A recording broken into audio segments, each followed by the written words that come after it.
Yo, what's up guys, welcome back to the channel, and today I'm going to show you how to use the Atlas to earn reward points on gas purchases. That's the Atlas reward credit card to earn reward points on gas purchases. Alright, it's going to be a quick video. We're not going to waste too much time on this one. Let me show you guys how it's done. So the first thing you're going to do is to log into your Atlas online banking platform, or you can log in on Atlas mobile app.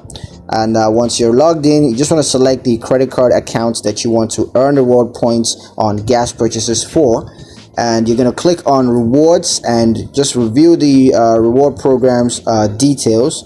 And then you're going to use your credit card for qualifying gas purchases, and that's going to earn you reward points.